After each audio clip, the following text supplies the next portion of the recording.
malalaking simbahan. Ito po ang dahilan. Okay? Sabi rito, Saddleback's story of growth is a sovereign act of God. No? Pag sinabing sovereign, mga kapatid, ito po yung pinakadakilang gawa ng Panginoong Diyos that cannot be replicated. Pag sinabing replicated, hindi po ito nagagaya o hindi po ito ginagaya, no? And however, we should extract. Pag sinabing extract, yung katas, yung sa ibang Tagalog, ito po yung sinasabi na kamukha o kumuha, ayan. Kumuha, ayan. Extract the lesson, kumuha ng lesson and principle that are transferable. Okay? So, dito po, makakakuha po tayo ng mga lesson at mga prinsipyo. Ito po sa ating pong pag-aaralan ngayon. At ang maganda nito, matututunan po natin yung lesson na ito at yung prinsipyo na sinasabi nito, at ang maganda nito, maita-transfer po natin. No? Siyempre, sabi nito, to ignore what God has stopped, our church would be unwise stewardship. No? Pag inignore daw po, no, to ignore what God has stopped, kung ano yung nais ng Panginoon sa bawat church, no, would be unwise stewardship.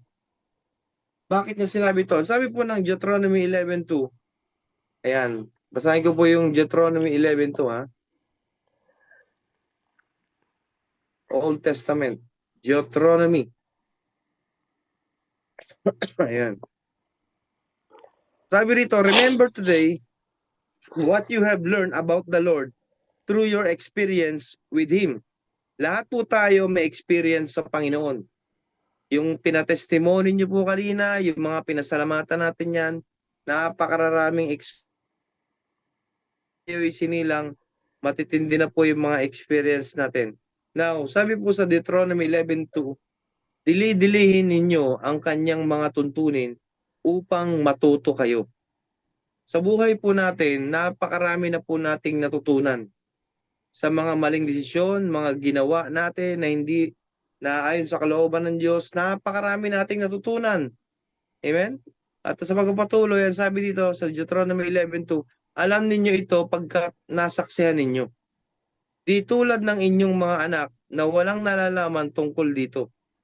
Nakita ninyo ang kanyang kadakilaan at kapangyarihan. So sa ating pong mga anak, sa ating pong mga, siyempre yung ating mga, sa ating pamilya, no?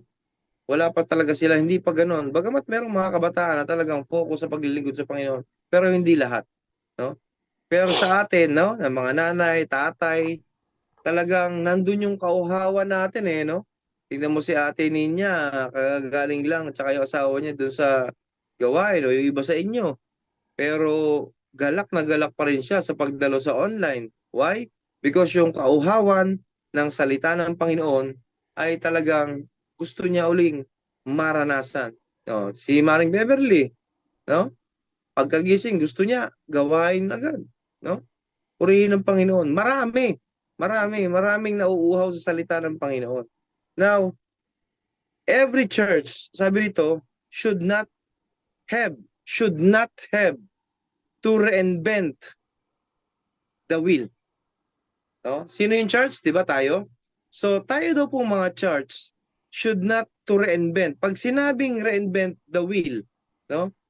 Kahit sino po sa atin, hindi natin po pwedeng muling likhain yung gulong ng ating buhay. No?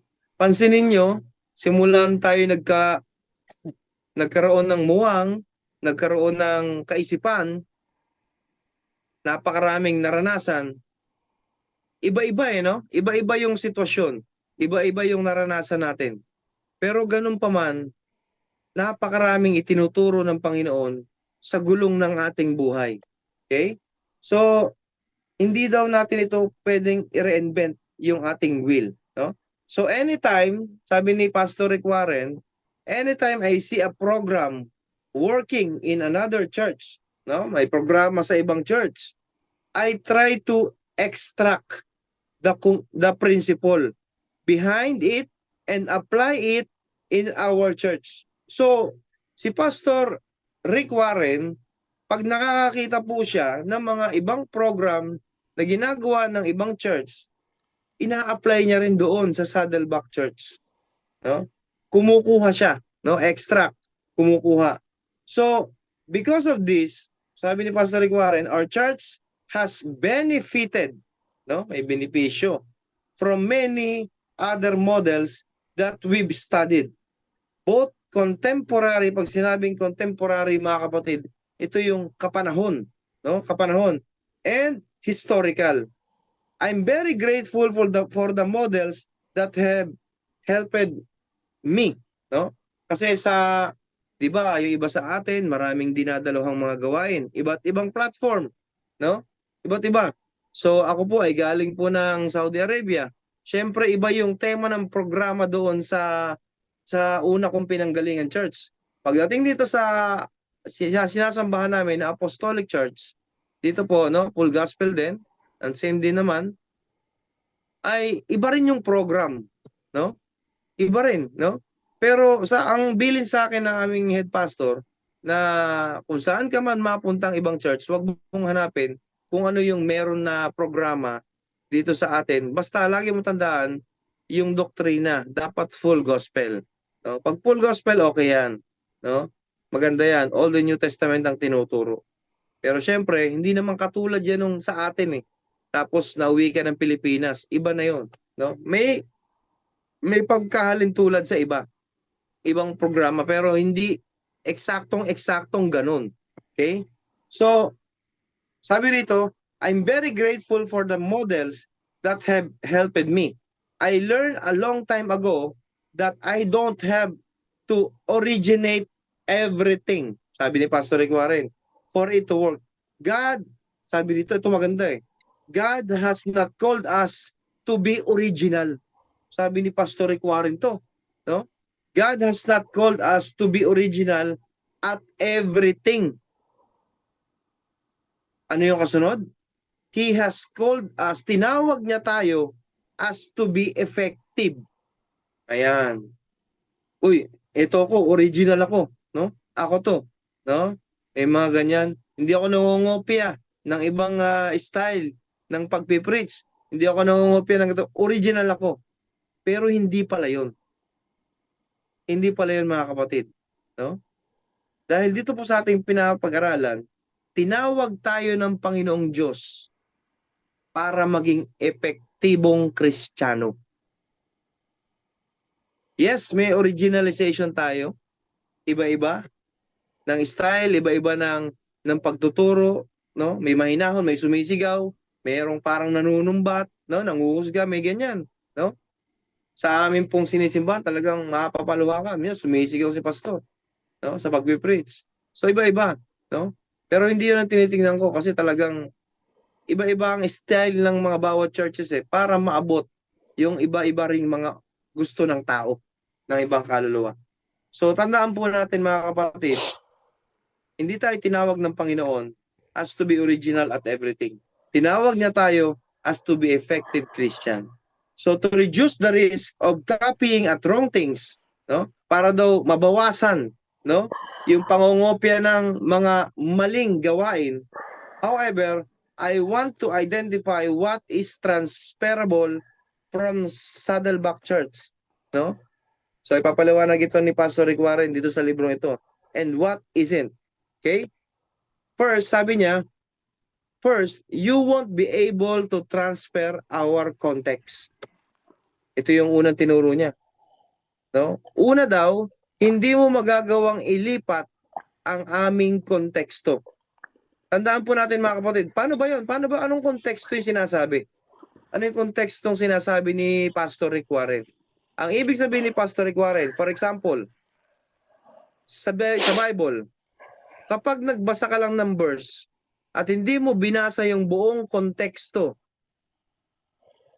buong chapter, ayan, hindi mo malalaman bakit nangyari yun eh. Bakit pinatay ni Cain si Abel? Kailangan basahin mo yung buong konteksto. Ayan. Kaya tandaan po natin, no, na kailangan pag nagbabasa tayo ng Bible, hindi lang yung laktaw-laktaw. Ano, mga kapatid, kailangan po buo talaga. Buo para malaman natin kaya pala nangyari 'yon. Kaya pala niya nagawa 'yon. Ito pala yung ginawa ng Panginoong Hesus. So, yun po yung tinatawag na context. Now, ang sinasabi po ni Pastor Rick Warren dito ay you won't be able to transfer our context. Hindi natin pwedeng in-transfer yung context ng Saddleback Church sa context ng GIL. Ayan, tubig muna. Excuse me po. Okay?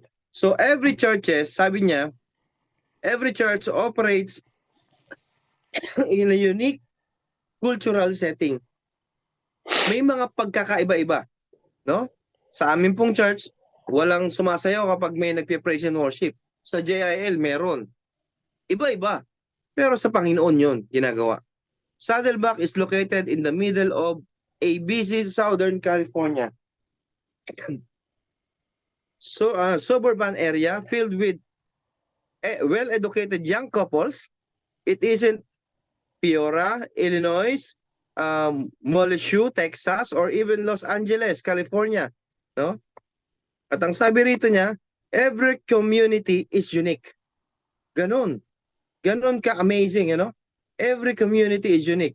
So, to artificially plant a Saddleback clone in a different environment is a formula for failure. For failure. Despite my clear warning, some have tried this anyway and then wondered why things didn't work out, no? Marami po kasi na talagang ginagaya yung ganito, yung style ng church nila, no? Wala namang masama.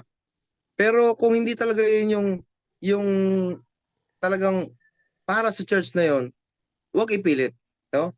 Iba-ibang style na gusto ng Panginoon para sa iba-ibang style ng tao. Minsan may nakita ako sa Facebook, ang praise and worship nila parang rock. Parang style parang mga tawag dito, metal, no?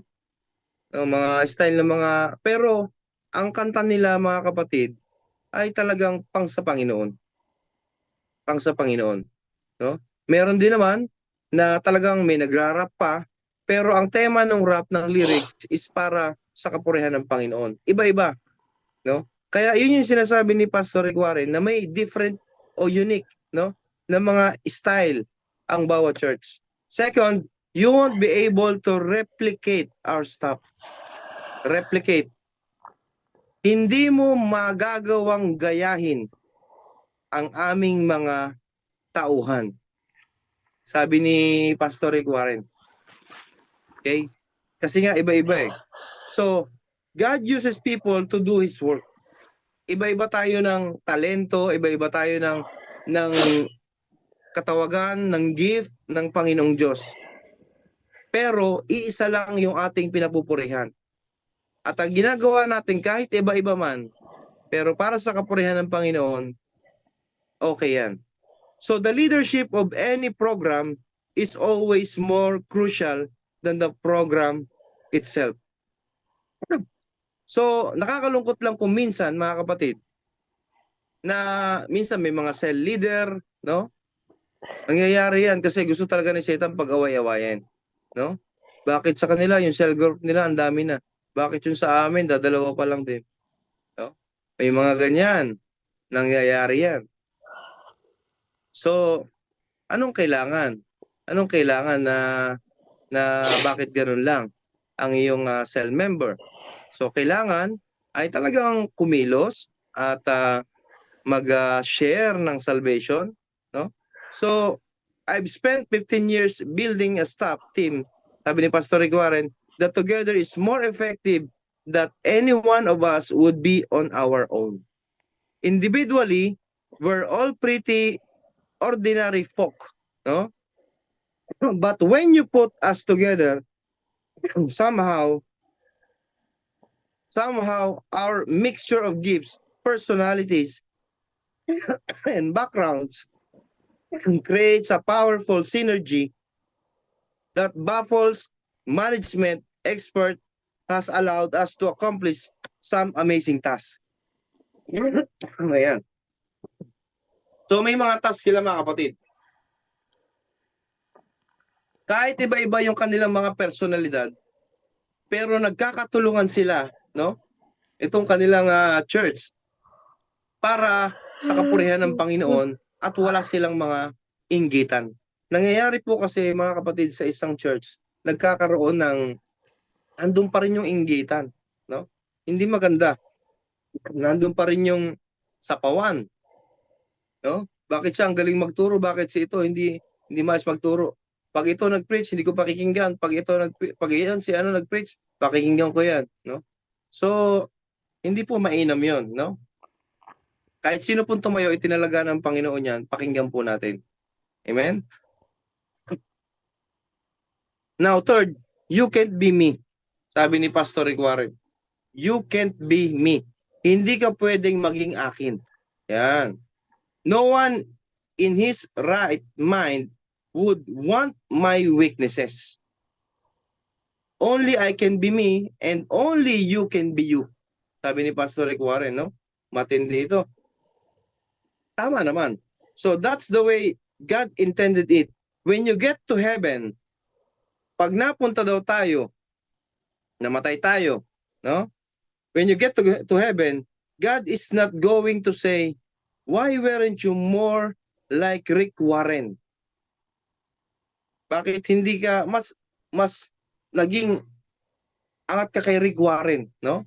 More like Rick Warren or Jerry Falwell or Bill Hybels, no? Mga sikat na preacher ito, or John MacArthur or anyone else, Billy Graham, no? Mga ganyan. So, God is likely to say, ang gusto ng Panginoon, na mas gusto niya sabihin sa atin, why weren't you more like you? Bakit hindi ka naging katulad mo? Why weren't you more like you? Kasi mga kapatid, sarili na lang natin, disqualified pa natin. Sarili na lang natin, minsan negatibo pa yung tingin natin sa ating sarili. Ay, hindi ko kaya yan. Hindi ko kaya. Hindi ko kaya magturo. Hindi ko kayang tumayo. Diba? Kaya nakakalungkot. Why weren't you more like you? So, ang gusto ng Panginoon, pinili ka niya, pinili niya tayo, gawin natin yung pinaka-the best para sa Panginoon. Amen? So, what you can learn. Now, sabi rito, God made you to be yourself. Nilikha tayo ng Panginoon, no? Para itong sariling ito ay gamitin natin ng naaayon sa kanyang gusto. He wants to use your gift. Yan. Yan ay sinasabi kanina. Gusto niyang gamitin, gusto ng Diyos na gamitin natin yung mga gift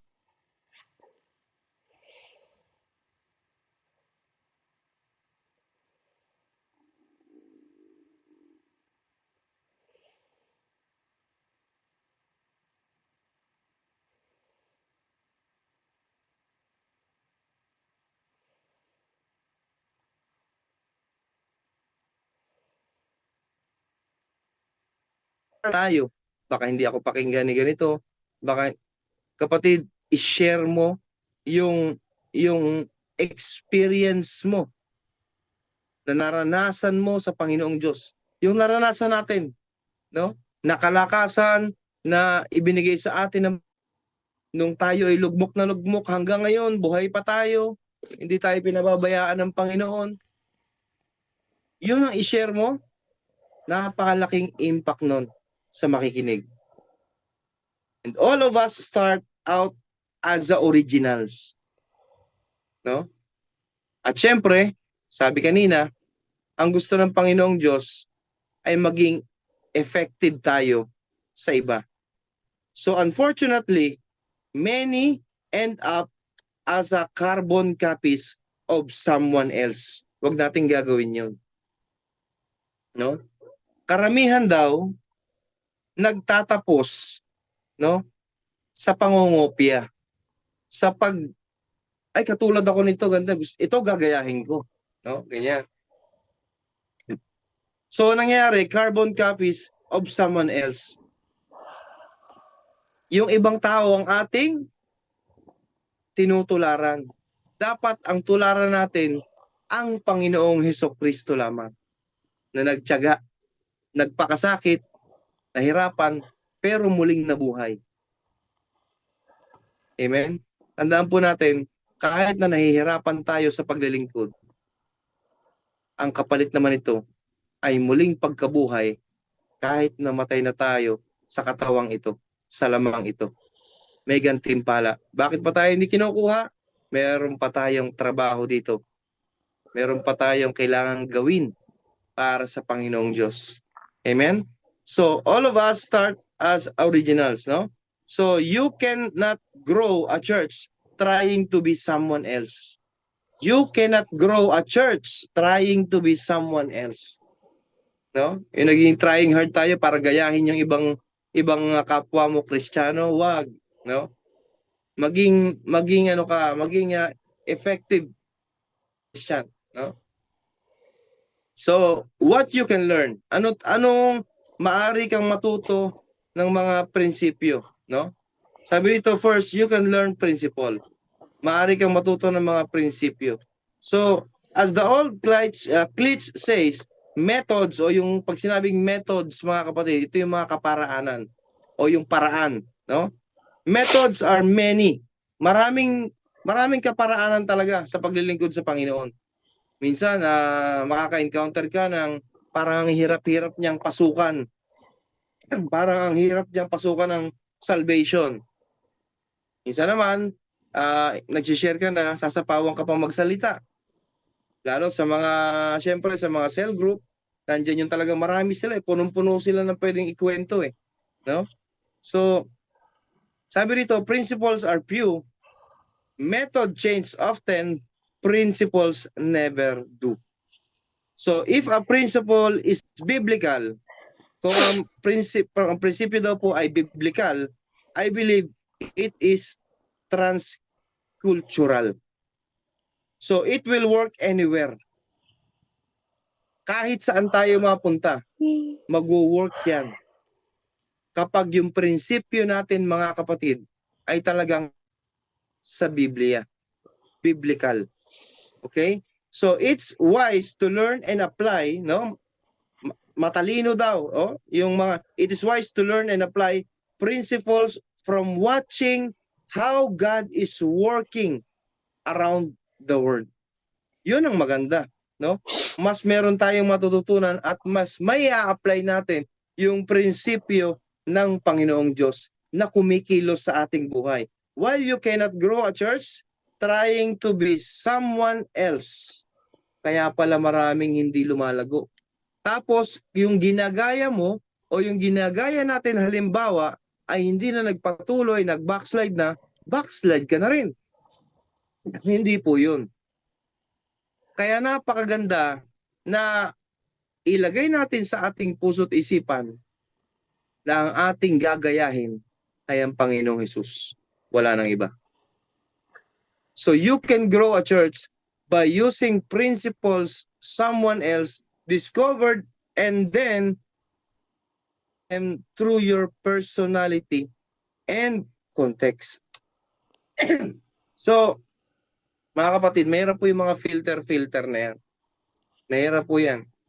I've never been interested in producing clones of Saddleback. Sabi ni Pastor Rick Warren, no? Hindi siya interesado in producing clones sa Saddleback Church. That's one reason I choose a local name, no? Kaya mas pinili niya yung local name, no? For our church rather than a generic name that could be copied. Hindi siya nangopya ng pangalan ng kanilang church. Ang hinan niya ay Saddleback, no? So, sabi rito, unless you live in our community, the name Saddleback won't work for you. Not one of the 25 daughters churches we've started is doing ministry exactly like Saddleback. I encourage them to filter what they learned from us through their context and personality. Yun yung itinuro ni Pastor Rick Warren. Pero hindi ko sinasabi na gayahin din natin ito.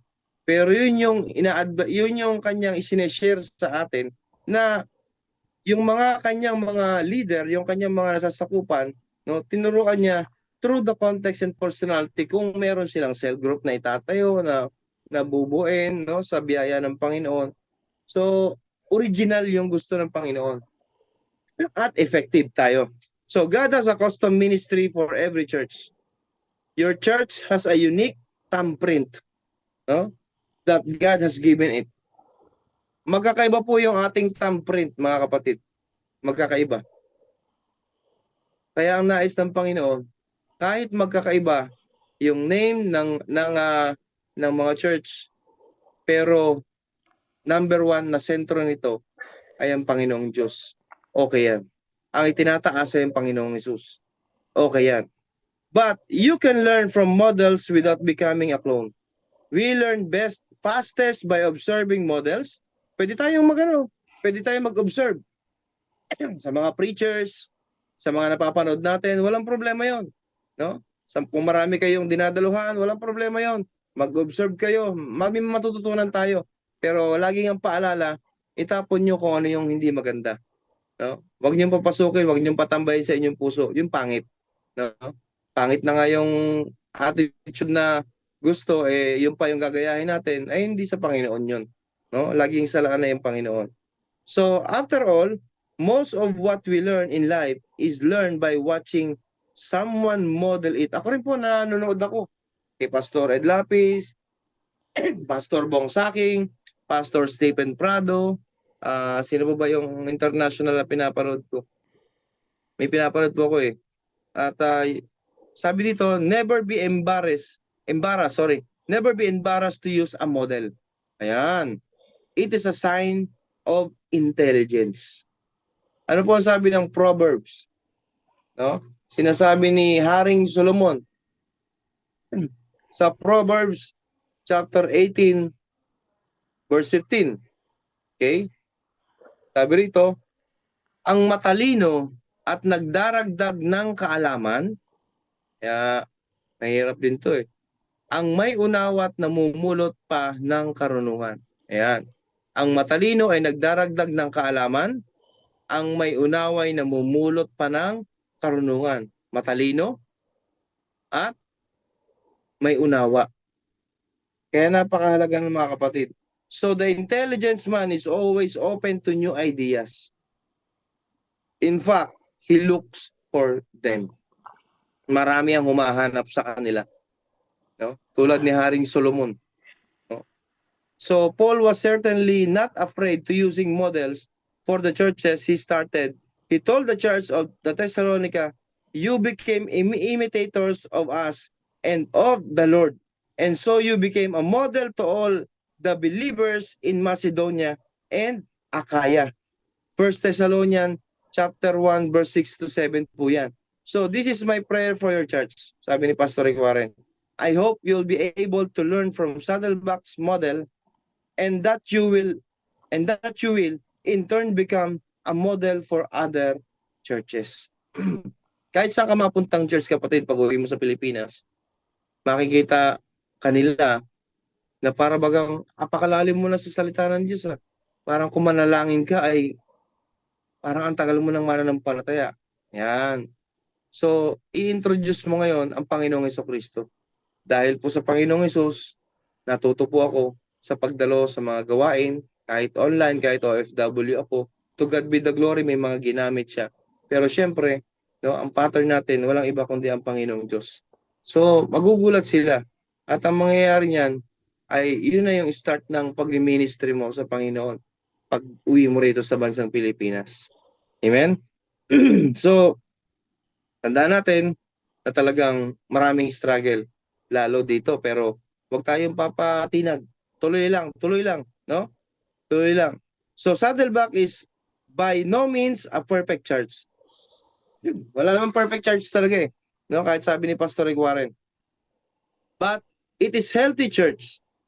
As my children will never be perfect, but they are healthy. Okay? Kahit sino sa atin, walang perfect.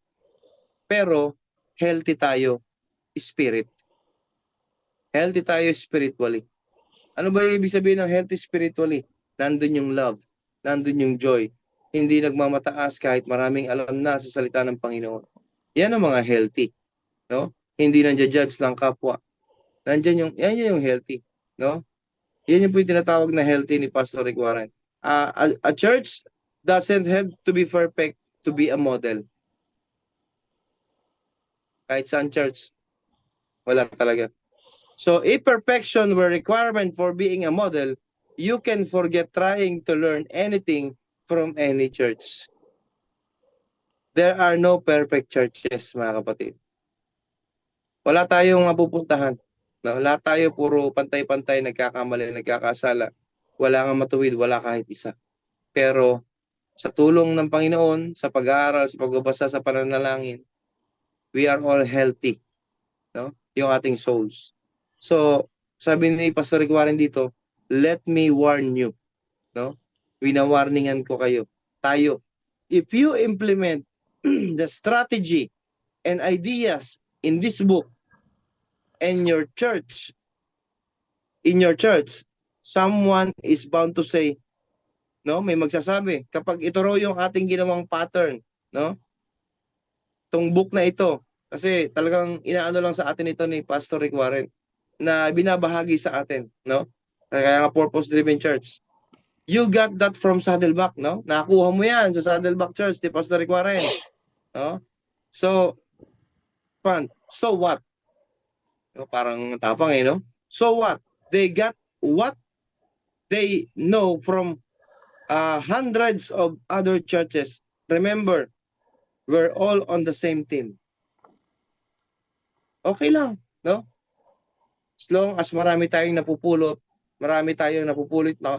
na kabutihan, kung ano yung karapat-dapat na gawin natin bilang mga anak ng Diyos, walang masamang magbasa ng ibang libro na naaayon at pinapatungkulan at itinataas ang Panginoong Jesucristo. Okay yan, no? So I believe that people who can learn from models have an ego problem. Ayan, may mga ego problem po yung mga ganong namumuna. No? Yung masaring yung ego, no? Ay, ba't yung pinag-aaralan niya purpose-driven life, purpose-driven church, no? Hindi naman yung Bible. May patungkol sa Bible. Pero hinihimay-himay, pinapaliwanag kung ano yung mga nangyayari sa loob ng church. No? So, I believe that people who can't learn from models have no ego problem. Yan. Sa mga tao raw na gustong matuto talaga, gustong lumalim sa salita ng Panginoon, walang problema sa ego yan. Amen? So the Bible says, God opposes the proud but gives grace to the humble. James 4:6. No? James 4:6 po yan. God opposes the proud but give grace to the humble. So, tanong, hallelujah, malapit na po tayo matapos. Why does God do this? Bakit kaya ginagawa to ng Panginoon? One reason is that when people are full of pride, punong-puno ng pride, para si Lucifer. One reason is that when people are full of pride, they are unteachable. Kapag punong-puno ng pride ang isang tao, ayaw niyang magpaturo. Ayaw niya na makinig. Isinasantabi niya yung sinasabi ng kapwa niya Kristiyano. Ayaw niya rin magpaturo sa kanyang leader. No? Delikado po yan. Yan is a sign of pride. Amen? So they think they know it all. Ang isip nila ay napag-aralan na namin yan. Araw-araw kami nagba-Bible study. No? Ilang beses na namin napagdaanan yan. Ilang beses na na-topic yan ni Pastor. So pag ganyan ang naging attitude natin, may pride. Tandaan po natin, na ang salita ng Diyos everyday meron niyang fresh revelation sa atin. Kaya pansinin nyo, araw-araw, linggo-linggo, ulit-ulit lang na ipinipreach yung salita ng Diyos. Pero bakit merong fresh revelation na ipinapahayag ang Lord? Hindi niyo ba napansin yun? Ang tagal na ng Bible. Pero hanggang ngayon, sa panahon natin ngayon, at sa mga susunod pang generation, yan pa rin yung ginagamit. Pero iba-iba ang pangungusap ng Panginoon. At I believe, nagkataon, minsan dumalo kayo sa dumalo kayo sa ibang gawain. Tapos ito rin yung verse na ginamit. Pero iba yung revelasyon. See? Kaya itong salita ng Panginoon, no? Kapag hindi tayo nagpaturo dito, ay talagang, mga kapatid, ang tawag sa atin, unteachable. Ayaw natin magpaturo, ayaw natin lumago, no? Nagmamayabang tayo pag ganun. Ang kasunod doon, pagmamayabang. So I found that when people think they have all the answers, no? Kapag isang tao ay maraming sagot, no? Talagang matalino siya about sa Bible, it usually means they don't even know all the questions. My goal is to learn as much as I can. Sabi ni Pastor Ricuare, kahit aral pa rin siya.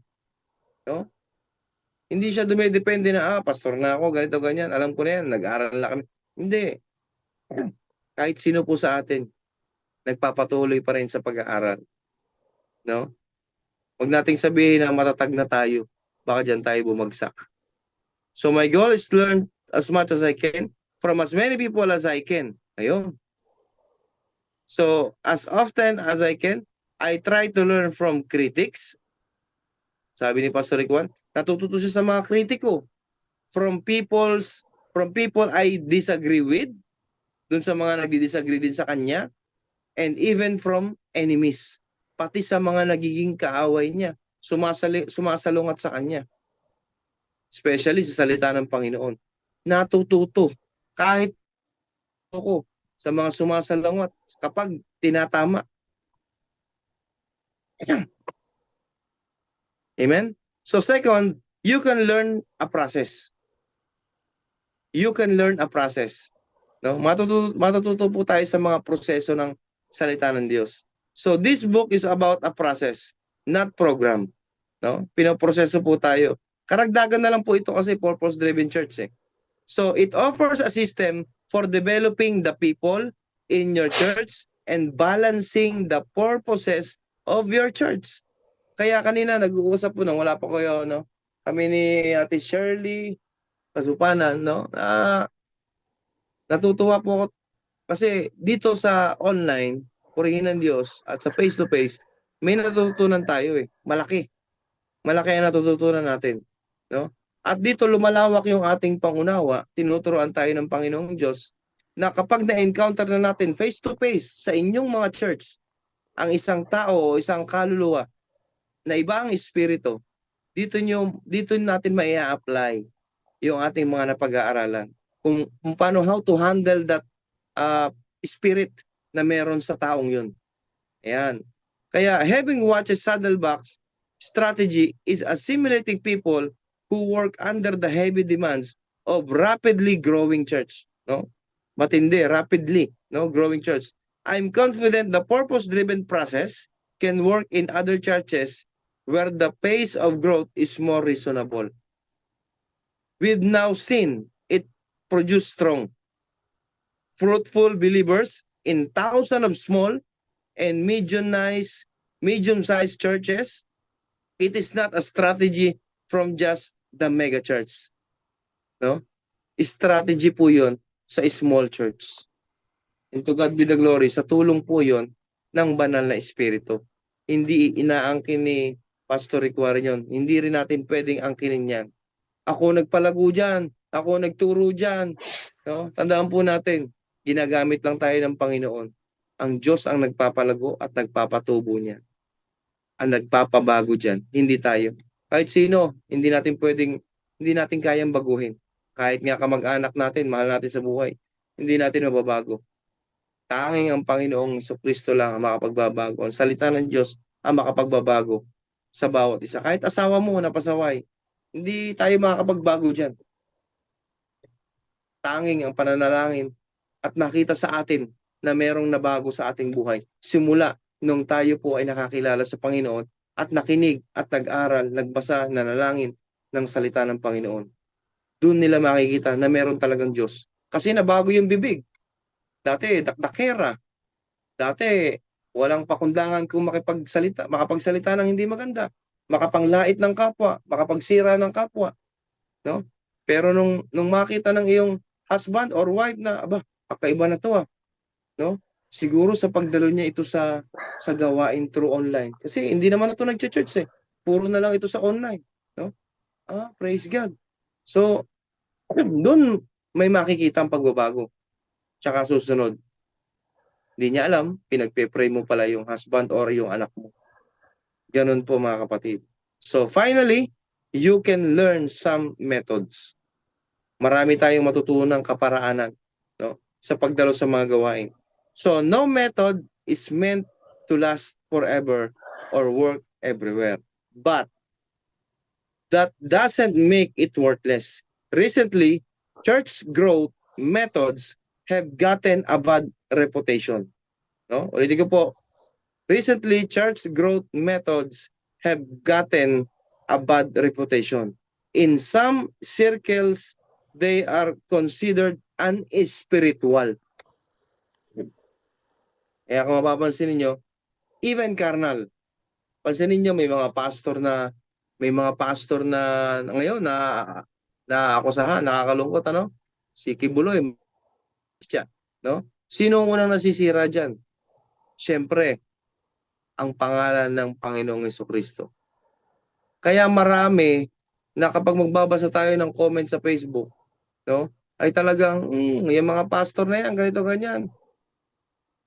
Puro business lang naman yan, no? Yung ikapo niya kung saan pupunta, ganito ganyan. Ayan. Tingnan mo nga si Kibuloy. Ayan. So, marami. Kaya marami ang natitisod, no?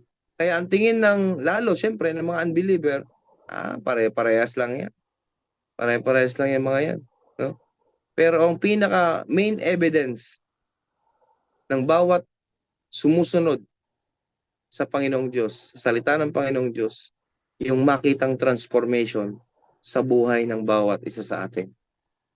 Kahit hindi na tayo magsalita, makikita.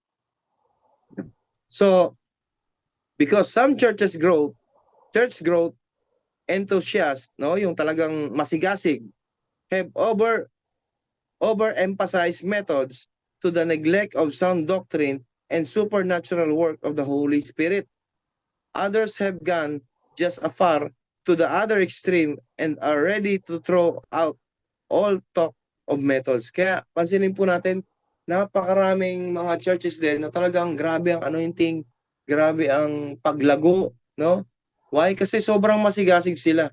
Sobrang masigasig. At syempre, yung supernatural work ng Holy Spirit ay talagang dumadaloy, no? Kasi nakikita sa puso, no? Nakikita, no, sa action ng bawat mananampalataya.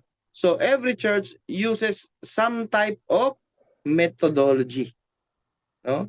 Yung ibang church daw ay gumagamit ng mga ibang kaparaanan, intentionally or unintentionally. So the question isn't whether or not to use methods. The issue is what kind of methods you use. Ano ba yung ginagamit nating kaparaanan para mailapit natin sa pang relasyon sa Panginoon? Yun yung tanong, no? And whether or not they are biblical and effective. Ayan. So the issue is what kind of methods you use and whether or not they are biblical and effective. So methods are just expression of principle. Expression po yun ng prinsipyo, yung mga kaparaanan na ginagawa natin para malapit natin yung iba. So there are many different ways to express biblical principles in different cultural setting. Napakaraming strategy mga kapatid na itinuturo ng mga pastor, ng mga leader, how to win a soul. Napakarami. Kahit nga nakaupo lang kayo sa luneta, may makakatabi ka, paano mo gagamitin yung mga strategy na yan? How to express a biblical principle sa tao na yun. Ayan, napakaganda nun. So, the book of Acts has many examples of how the first Christian used different methods of different situations. Amen? So, if you study the church today, it is obvious that God uses all kinds of methods and that He blesses some methods more than others. So, it is also obvious that some methods that worked in the past are no longer effective. Fortunately, one of the great strengths of Christianity has been its ability to change method when confronted with new cultures and time. Kaya napakahalaga mga kapatid, no? Sa panahon na nag-iiba-iba, yung strategy ng mga unang Christian, iba na sa panahon ngayon. Iba na ang ginagawang mga kaparaanan, no? Kaya napakaganda na yung nag-aaral tayo, no? Doon matututo, doon itinuturo ng mga pastors and leaders kung paano mawiwi ng soul ang pamilya mo. Nandun yun mga kapatid. So, the primary issues of church health and growth, ito po yun. Number 1, who is our master? Number 2, what is our message? Number 3, what is our motive? Ayan, the primary issues of church health and growth. Yun po yun, yung tatlo na yun. What is our master? What is our message? What is our motive? Secondary issues of church health and growth. Who is our market? What our models? What our methods? Yan po yan. So si Albert Einstein once lamented that one of the great weaknesses of the 20th century is that we habitually confuse the means with the end. No? For the church, this is especially dangerous. Sa atin mga church, no? This is especially dangerous. We must never become so enamored with methods that we lose sight of our mission and forget our message. So unfortunately, many churches operate on the misconception. Nag-ooperate, no? Maraming churches ngayon, maraming nagtuturo, pero may misconception o merong maling akala and myths, no? Yung mga alamat. I've identified in this chapter, this prevents them from being healthy and growing to their full potential. Churches need truth to grow. Para po tayo ay lumago, kailangan po nating magpakatotoo. Churches need truth to grow. At ang sabi dito, yung kulto raw o cults may grow. Kahit kulto, lumalago. No? Cults may grow without truth. But churches can. 1 Timothy 3:15 talks about the pillar and foundation of the truth.